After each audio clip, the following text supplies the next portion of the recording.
Now, let's talk about the five worst things.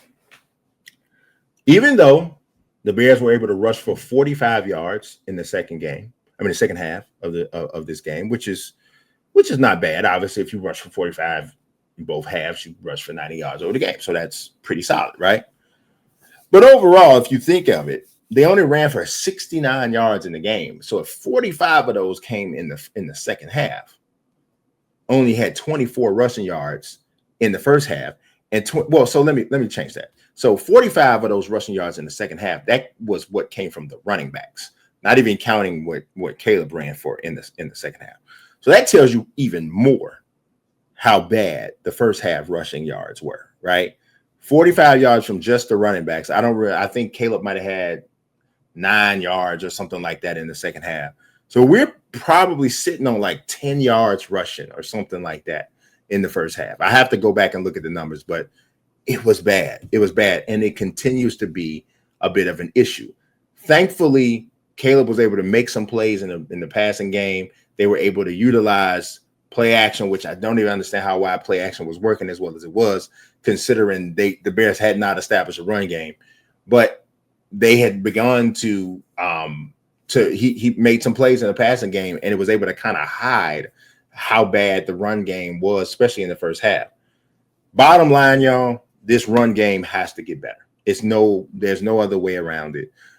There's a couple different. I hear people saying they don't like Swift. I hear people saying that they like Monangai more. I hear some people even saying Bears need to go out and get a running back. I'm in the middle, and we'll talk about where we are with the run game in terms of the running back. But I will say this. I believe that most often when a team is struggling to run the ball, people look at the running back. But I don't think that's always. More than likely, it's usually offensive line play. It's usually no lanes there. Now, there are situations, and I thought that the CBS team did a really good job today of pointing out the situation with Ashton Jeanty, where, yes, he's getting destroyed in the backfield sometimes, but all other times there are lanes and he's picking the wrong direction. Now, in order for us to really judge DeAndre Swift and to say that he's the problem, you have to look at all 22 footage and see that he is literally not hitting holes that are there. I don't think that that's the case. I believe that from what I have seen, and I've seen every play, every snap of all four games, not all 22 footage on all. I saw all 22 footage from week one. And in week one, DeAndre Swift did not have a lot of lanes to run. I'm believing that's kind of the way it is. That said, we'll get into Monangai because I do like him. But the run game overall, that's number one on my five worst things that I saw today. Number two, and this is not in order of which one is worst or best, but the pre-snap penalties. Last week against the Cowboys, I felt like we kind of got away from that and we're moving in the right direction. This week we're right back. It was terrible, guys. I'm not gonna lie, and I'm not gonna lie at all. It was pretty freaking bad how many penalties that the Bears had. The Bears got penalized 8 times for 60 yards today, and because of that, see, it's that kind of number that starts to nullify the fact that you won the turnover game as easily as you won it.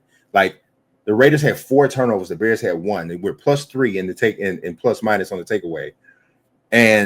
But because you have so many penalties, it starts to negate that advantage.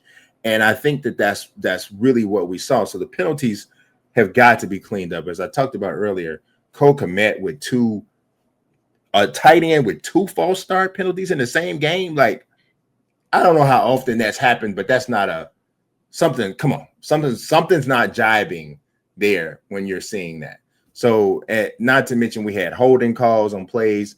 It was just those are not the pre-snap penalties, but those are just the penalties overall. The pre-snap penalties are especially an issue, but penalties in general are still a problem for the Bears. Got to clean that up. The third worst thing that I saw today was the run defense. Did we stiffen up in situations when we had to? Yes. But overall, we're talking about a Raiders team that had been like, I think, last or next to last in rushing for the entire season, come out here today and put 240 on your head? That's not good. That's not it. That's not it, guys. That is absolutely not it. You cannot, very rarely, it's a wonder, to be totally honest. It is an absolute wonder that the Bears were able to win a game where they actually gave up 240 yards on the ground. Like, that's not normal. So the Raiders came in 31st in the league in rushing. They were averaging 72.3 yards per game on the ground. More than 3 times as much today against the Bears. Obviously, that's not a good thing. Run defense has to clean up for sure. If it doesn't clean up, this is going to be a long season, because you're not going to have a quarterback like Geno, who is essentially bailing you out by throwing 3 interceptions every game. So this is just, honestly, if we want to be truthful, this was not a well-played game, really, for both teams. You love to get the victory if you're the Bears, but this was not a well-played game for both teams. My next thing, this is my 4th thing that I thought was one of the worst things I saw today, is the tackle play. Now, I understand that Darnell Wright was hurt, and I get that. And I also understand how great of a player that Max Crosby is.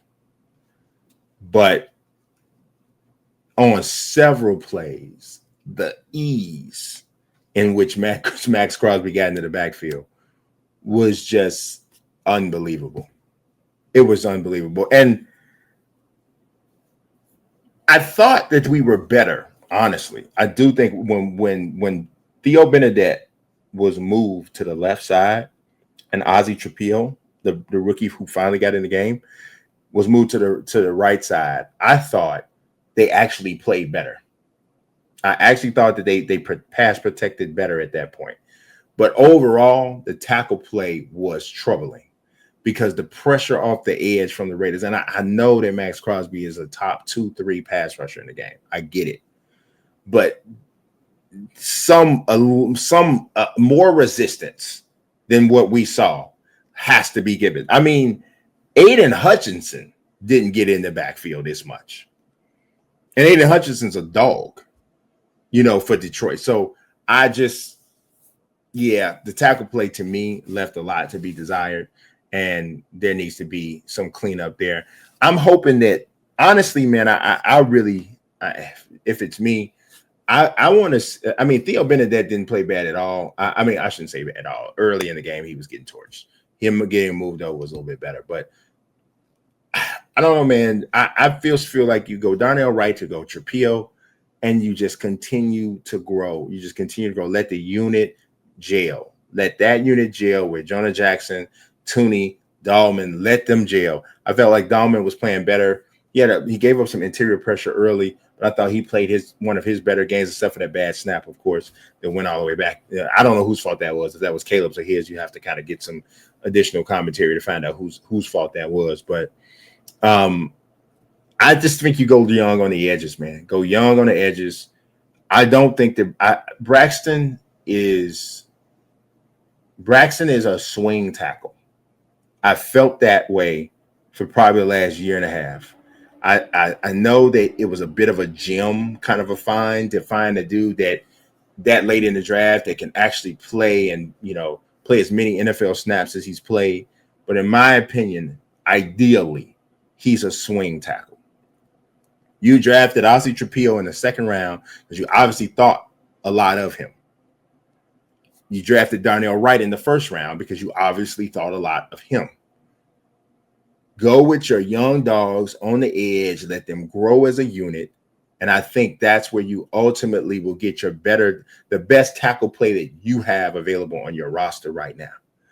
This patchwork stuff with Bernadette and Braxton, I don't like it. Go with your young guys on the edge, and let's just go.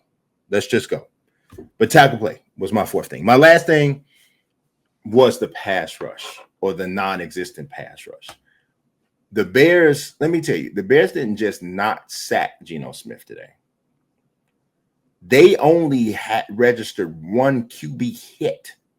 So, and that came from Jaquan freaking Brisker, a safety coming off the edge on a blitz. The front four never touched Geno Smith except to pat him on the shoulder to say nice game after it was over. Now, did the Bears win? Yes. Am I happy that they won? Yes. But this lack of pass rush, I don't know, man. Like, I heard somebody say, well, the Bears need to trade for a running back. And I'm like, okay, no, I don't really feel like is there a possibility to upgrade a running back? Maybe. But I'm looking at a decimated secondary because of injury. And Jalen's not coming back this year more than likely. And I'm looking at a pass rush that is non-existent. And I know that finding pass rushers is not like it just grows on trees. But if I'm sinking anything, any draft capital, anything into an aspect of my team, of this Bears roster, I'm trying to figure out how we can get some pass rush and how I can get some depth at corner. That's what I'm trying to do. Because this pass rush is, I mean, the Bears, the Bears' lack of pass rush is one of the biggest problems. It is the biggest problem on defense. It is the biggest problem on defense. Penalties are the biggest problem on offense. A lack of a pass rush is the biggest problem on defense. And if they plan to do anything the rest of this season, that has to be addressed. And I don't think that suddenly Montez Sweat or Dio are going to start to get into the backfield with regularity. I don't think they have a guy on the roster right now who is going to effectively rush the passer the way they need to. So I hear a lot of people calling for Shamar Turner, the rookie out of South Carolina, I think it is. I mean, if we're expecting a rookie to drop in the interior line and suddenly massively boost our pass rush, I think we are tricking ourselves. That's not probably going to happen this year. Now, we'll see what happens with Austin Booker. I think he's available after the bye week. I don't have a ton of confidence that he's going to come in and move the needle in that direction too much. I hope I'm wrong. I hope I am. But if there is a move that needs to be made, guys, I think that move needs to be made to get a pass rusher or to get a to get some depth at corner. Because right now we are pretty freaking beat up there. I mean, Tyreek went down for a second today. I almost cried. I was like, oh God, what's going to happen? And y'all know I had been really on Tyreek up to this point. So those are my five best, my five worst things.